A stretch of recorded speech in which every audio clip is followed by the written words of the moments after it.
Hello and welcome to Coffee with Jenny B. It's conversations over coffee. It's about community, connections, what brings me joy, and everything in between. I'm your host, Jenny Sackleback. AI is all around us. Artificial intelligence has been around for several years, and I don't think we really paid attention to what it was. We just took it for granted. Because when you think about Siri or Alexa, and even GPS telling us where we need to go, we've been living with AI. And it's a great thing because it is more convenient. Instead of looking at a map, who looks at maps anymore? GPS, punch in the address and they tell you exactly what route you need to go. Hey, Alexa, play my favorite music. Siri, give me an answer to that question. So it makes it easy for us to get the information and to get what we need. But there are also other programs and apps such as ChatGPT, Gemini, and even Meta. Now, Meta is the company that owns Facebook and Instagram. But the thing with apps and programs is that there are so many ways to use it. But personally for me, I get very confused because when I tried to use ChatGPT, and that's where you basically tell it either audio or type it in, give me the information on how to bake cookies. Well, it gives me information about cookies, but it doesn't give me everything that I need specifically for those cookies. Now, if you don't know what to do, it's what basically I know a little bit about a little bit, but not enough to actually do anything about it. Fortunately, my guest today is someone that not only is going to help us navigate the world of AI, but is also going to give us some recommendations on which programs and apps we should be using for certain purposes, and giving us some tips on how we can navigate and effectively use AI. My guest is Sanchit Sangari. He is a digital and communications coordinator for the University of Winnipeg PACE, which is Professional Applied Continuing Education. And in my opinion, I believe that he is the expert on AI. Please help me welcome Sanchit. Hey, Sanchit. Hi, Jenny. Hi, thanks for coming on. No, first of all, thank you so much for inviting me. And I love the introduction you gave about AI. I couldn't have said any better. Oh, well, thank you. High praise from you. Now, before we dive into the world of AI and helping to learn more about what you can tell us about it, I want to share a video that I watched. Actually, I shared it with my communications course. And it was a woman, a young woman. She was dressed in this beautiful form-fitting dress, and she was doing a TED Talk. And she said that ChatGPT, okay, I'm doing a TED Talk presentation, tell me what I should wear. And what ChatGPT said, well, you need to wear a suit or a blazer. Yep. And she said, well, first of all, I would never wear a suit and I would never wear a blazer. But what ChatGPT didn't know is that she prefers to wear form-fitting dresses. She was wearing a necklace that her grandmother had given her. There's no way that ChatGPT would know that to suggest that this is what she would wear.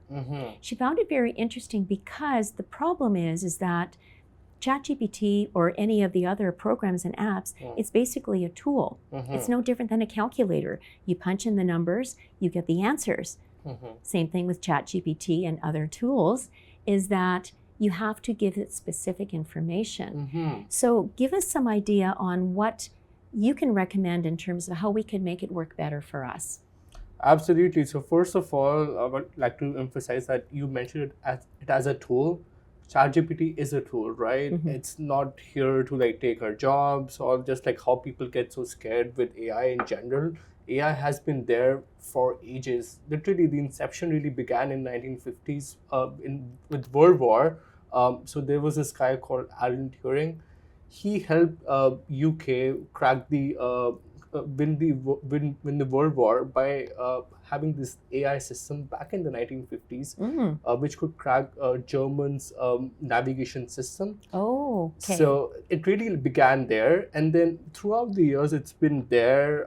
We've been using it a lot with Netflix, with all the TV recommendations, episode recommendations which we get, or with Amazon. You buy a chair, next thing you see, or do you want to add on a table too? Yeah. So these all are machine learning, AI learning algorithms which we have been using. It's just that people think it's a buzzword because artificial intelligence just sounds so, I don't know, so techy now. Or so cool. Or so cool. Exactly. Coming to ChatGPT it's been there in the market from past 6 to 7 years. Okay. Yeah, but it really began popular with the launch of ChatGPT 3.5, which was launched in November of 2022. So why it became popular was because before it was more of an experiment to really see how these models work. But then when they released it into public, people started using it for work, for school. You see these kids doing for their assignments, which is great. But then ChatGPT has so many more users other than that. Like you were saying, you saw this video where this woman was trying to just see which dress would fit the best for the event, right? If she would have had given, hi, my preference is this, like where I have this amazing my grandmother necklace which I would like to wear, and I'm very let's say into more of indie attire.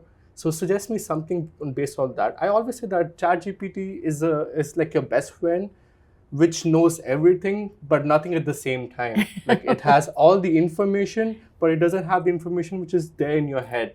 So it's trying to paint a picture, for example, and you're sitting at the back. If you say paint a picture of a dog, it would just give you any random dog. Right. Right? But if you say paint me a picture of a golden retriever who is 5 years old, right, with all the fur, it would definitely give you a picture of that. So be more specific with your answers. Just emphasize on the context, like why do you want to paint that picture? If it's for someone's birthday party, for example, you're giving your son a birthday present and you want a beautiful picture of a dog. So explain that to ChatGPT. Be more precise with your answers. So that way it will give you better results. Okay, I like that. And it's interesting you mentioned context, because when we think about the purpose of our communication, so the purpose of asking for something. So first of all, we personally need to understand what is the purpose of what we're asking for, and then think about the audience. The audience, in a sense, I guess, would be ChatGPT. So the purpose is I'm asking them for something specific. So again, I want to, so cookies again. So let's say I'd like a recipe for chocolate chip cookies. I don't have cranberries, but I have cashews. And so basically listing all the ingredients that I have. Yeah. Can you give me a recipe? Oh, and I also need to make sure that it's gluten-free and so on and so forth. Yeah. So basically, the more information I give it, which leads me to mention about a talk that you did. It was a couple of weeks ago, and you were talking about the idea of prompts. Exactly. And you had very specific prompts that we need to use. So tell us a little bit about what those prompts are and how we can use those. Absolutely. So prompts are this job called prompt engineering. It really became popular 3 to 4 years back. It's never been there. So prompt engineering is nothing but you just letting AI or ChatGPT in this case know what you really want. You're designing your question on how you would ask AI. So how you would frame a prompt will be, in your case, for example, cookies, right? Okay. You are an expert baker with 20 years of experience. So you give ChatGPT a role. ChatGPT has this huge alter ego where you just tell it to become anything it would become. Okay. You're an expert teacher, you're a scientist, anything. So you start with that. Okay. You tell ChatGPT, this is who you are. You're the head baker. You're a head baker. Okay. Probably at some amazing bakery, at wherever, right? So you start with that. Second thing, who is the cookies for? Oh, okay. Right? For your grandkids. Right, okay. Right? Okay. So these cookies are for my grandkids. Third thing, they don't really like raisins or they don't like cranberries, for example. Okay. You put that, what you don't want in the recipe. Oh, okay. Yeah. Fourth thing, what do you want? I want this recipe, right? So you Mhm. put that as well. You give a context. So this is the occasion. It's my grandkid's birthday party, Mhm. and I want to bake 50 cookies. You mentioned 50 cookies. It will give you recipe for 50 cookies then, Okay. right? Right. So you don't need to do any math or anything. It will already give you all the quantity very precisely, Okay. how much you need to order, and how much you need to bake. Okay. Another important thing I would say is adding please and thank you in the beginning and the end. I'll tell you why. Oh, okay. All right. Yes, Okay. there was this amazing research done by Chinese researchers Mhm. in 2023 last year. Mhm. So the idea is if you start your prompt question to ChatGPT with a please, Mhm. the answers will be better.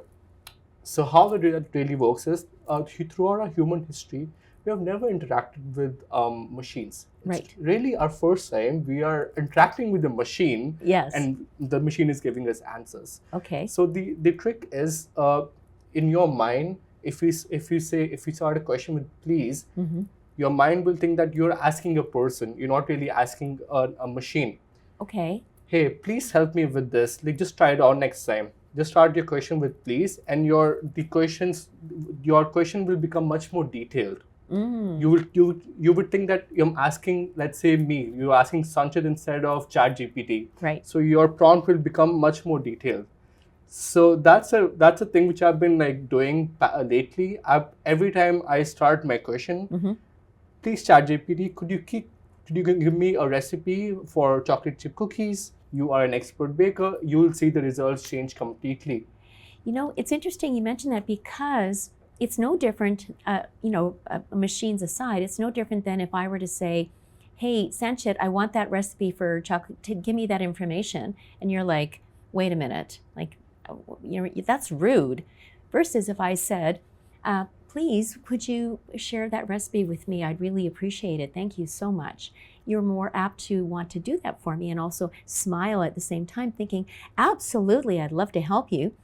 So the fact that you're looking at a machine and thinking that you're talking to a real person, Mm-hmm. that is an amazing perspective. I never actually thought of that, and that's very interesting. Absolutely. I was very shocked and surprised too. I'm like, this actually works. At first, I was like, this is very woo-woo, but then they actually did a research where the answers became better. So do try it out next time and see the results changing. Mm-hmm. Okay, I'll definitely do that. Yeah. Now, aside from ChatGPT, there's how many other programs? I mentioned Gemini, I mentioned Meta, Mm-hmm. and I know there's a few others that you were talking about. And I know that in your presentation you talk specifically that if you want this, use that, and if you want this, use that. So the purpose is very different for each one. So can you tell us a little bit about some of the ones that, and then tell us what purpose we need to use them for? Absolutely. So these programs or these AI tools, they come under a large umbrella called large language models. Okay. So what that really means is that, for example, ChatGPT, it has been trained on lots of amounts of data, which is from us. Like all this data has been coming from us. For example, from your newspaper articles, your websites, books.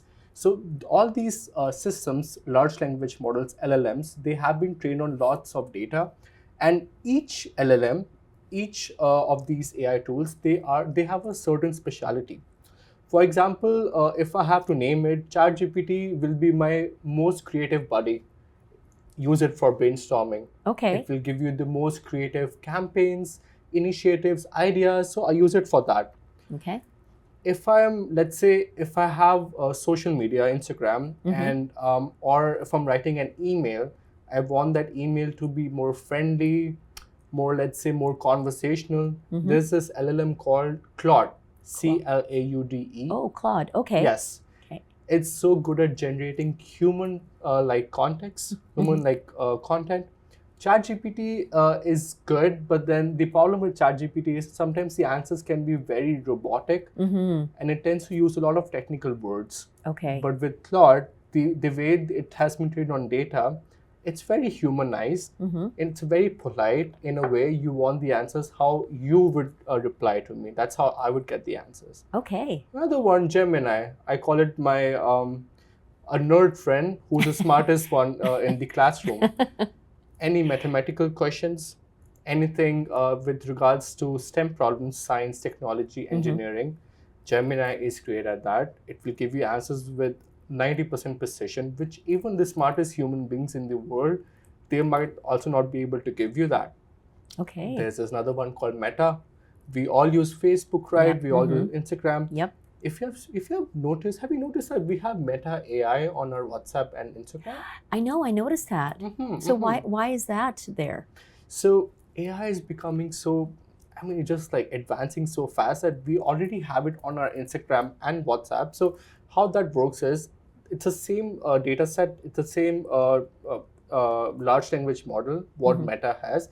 They've integrated that to our Instagram and WhatsApp. So if we have any question, for example, plan me a road trip in Rome, for example, in February or March, it would go to its system with the data set and it will give you answers on your Instagram. So that way we have AI everywhere and we can use it whenever we want. So there are some different LLMs which I use on a daily basis. For me, personally speaking, number one would be ChatGPT. Second, I didn't mention about this one, but it's called Perplexity. Perplexity. Okay. Yes, Perplexity is the one which I actually use a lot for my work because it will give you sources for each one of your answers. The problem with ChatGPT is it tends to make up answers sometimes. Okay. Right? So, for example, I had this research paper and I was like, I wanted to ask ChatGPT, help me with my research. ChatGPT made up different references and different sources which never existed. Oh my gosh, okay. So there's a problem with that with ChatGPT. However, with Perplexity, if you ask any question, it's not creative at all. No. But it's your research buddy. Any link you want, any website link, any book link you want, it will only give you answers with those sources. So you can cross-check, you can fact-check the LLM that way. Okay, so for example, let's go back to the whole idea of cookies. Let's say I was looking for a specific recipe and I want Perplexity to give me the recipe or the cookbook for the best chocolate chip cookies. Right. Would they give that to me and give me the source of where I could, whether it's a website or even where I could buy the book? Absolutely. So, for example, if for this scenario you were asking a Perplexity to give me a cookie recipe, and probably instead of making up a recipe, it would probably go to Gordon Ramsay's page or something, any famous chef or baker. Okay. It would grab the recipe from there. It would give it the source. So this recipe is from this cookbook. There you go. That way you can cross-check and fact-check. Interesting. Right. And that would be a lot faster than me going on Google, because the problem with Google is that you go down that rabbit hole. You type in and it's like, okay, that's not the answer. And then you're clicking on all these links and I get so frustrated because I still can't find the answer that I'm looking for. Versus Perplexity, I give it specific information of what I'm looking for and it'll give me a number of different sources. Right? Absolutely. Okay. Absolutely. Yeah. Spot on. I like that. Okay.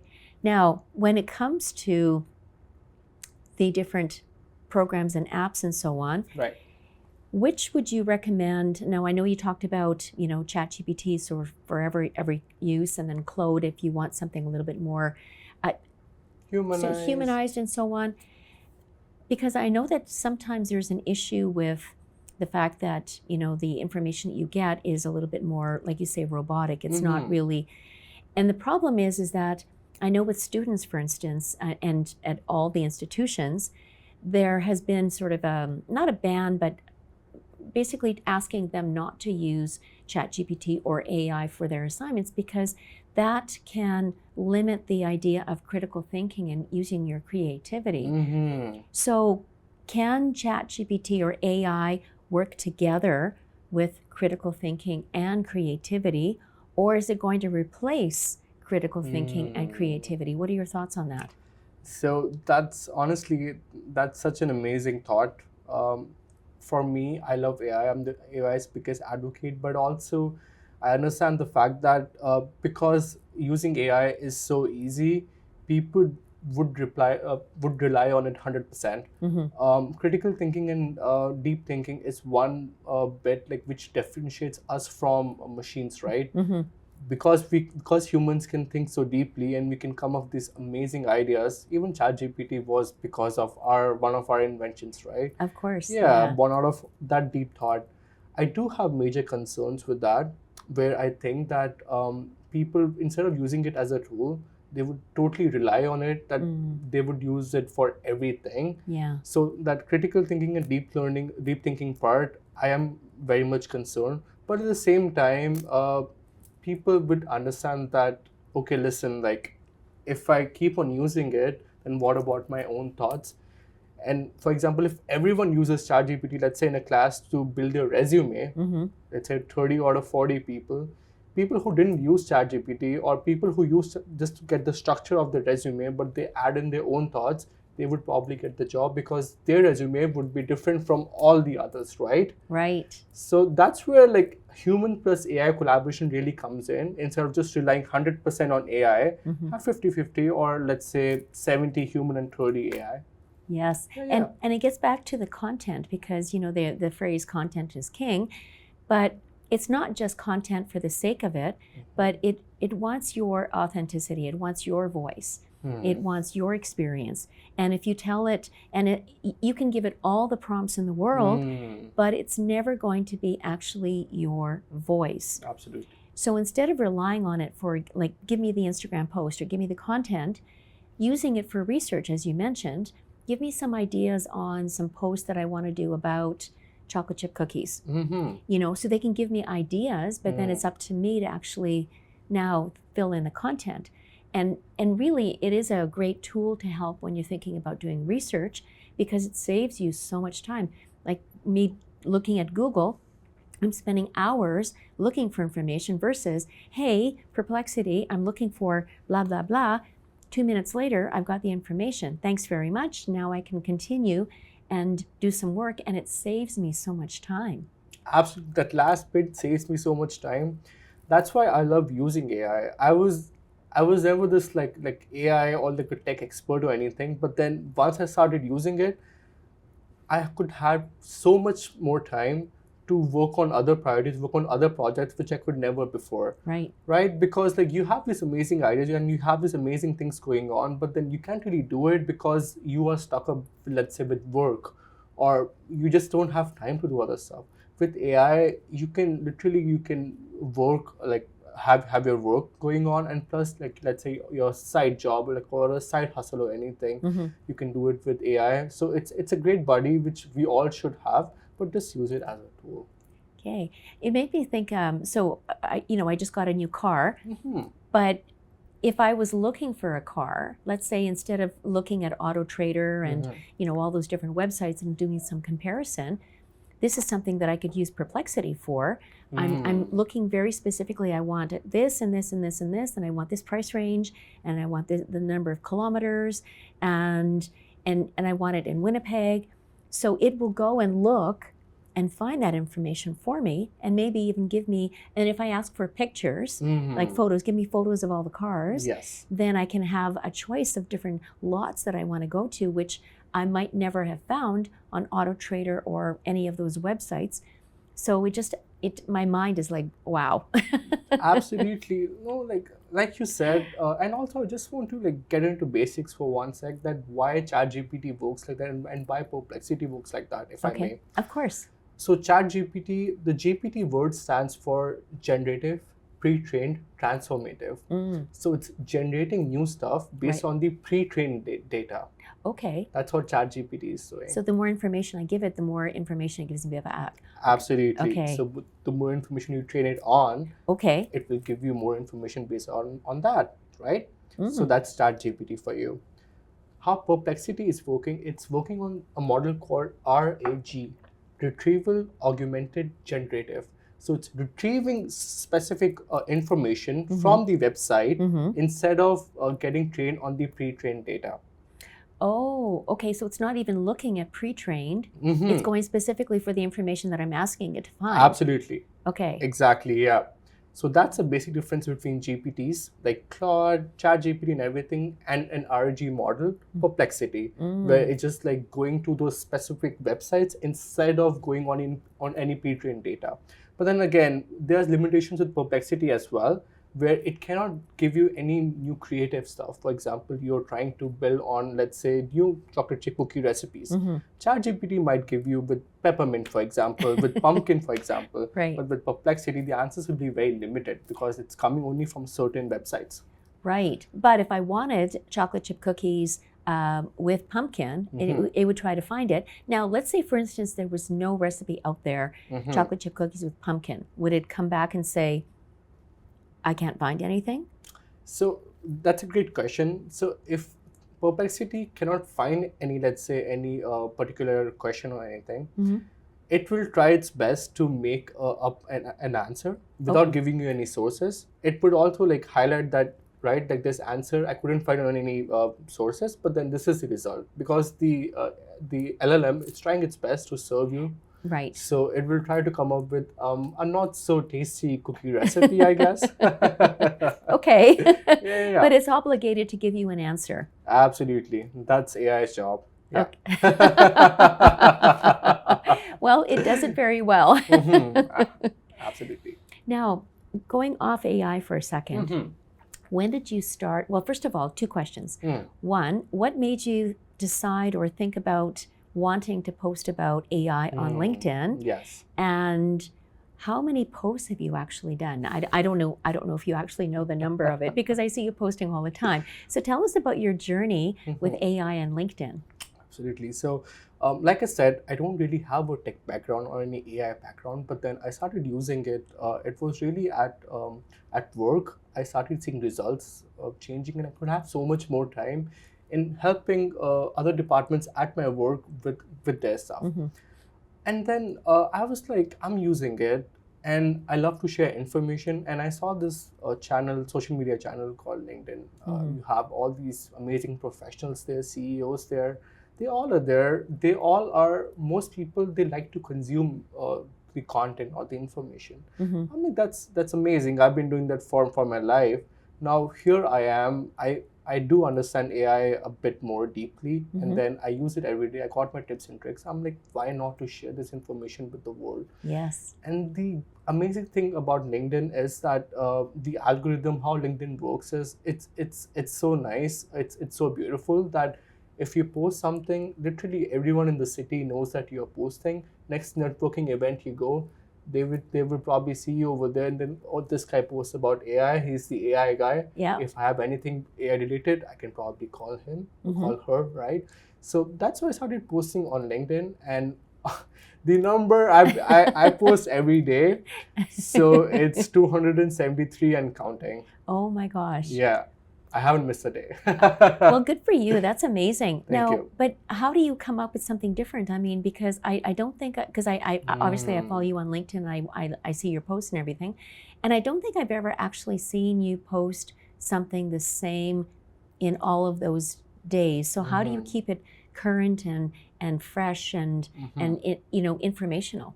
Absolutely. So I speak about AI. And AI is advancing so fast that literally every day there are hundreds of tools being launched. It's for a content creator who posts every day. It's a big challenge. It's a big challenge that you have to come up with content which is fresh. Otherwise, your audience won't get engaged, or they will just be bored, right? Right. So I use AI's help to come up with new AI tools which are being launched in the market. So I would go to Perplexity to see all the new tools which are launched in the market. Then I would go to ChatGPT to help me come up with content. That's brilliant. Right? Yeah. So you have this one tool which is like the smartest tool or the smartest buddy in the classroom with all these sources, and then you have the most creative person sitting right next to you. You use them together, and then you have the best content ever. My goodness, the dream team. Right? Yeah. Wow, that is very clever, and I'm not surprised, because you are very clever and creative, that you would think of, okay, I'm actually going to use AI to tell me more about AI. Yeah. Yeah. No. It just saves time, because if you're posting every day and then you have work as well, without AI, I can't even imagine posting every day. It's just not possible, because I can balance my life so well now. I can focus on my hobby and my passion too, other than work. So that's what AI can do for you. Wonderful. So it basically gives you back your life instead of being consumed in trying to get it to work for yourself. So Absolutely. I love that. Mm-hmm. So any final tips on anyone who is maybe never tried to use AI or ChatGPT, or maybe somebody that like me that I'm not really good at it? Yes. Give us maybe a couple of tips on where we can get started. Yes. So the good thing about AI is that everyone can use it regardless of the age. I know you use it all the time or sometimes whenever you feel at work or just for your personal stuff, which is awesome. It's not only for people who are techies. It's for, because I do not have any tech background, but I do understand it because it's so easy to use.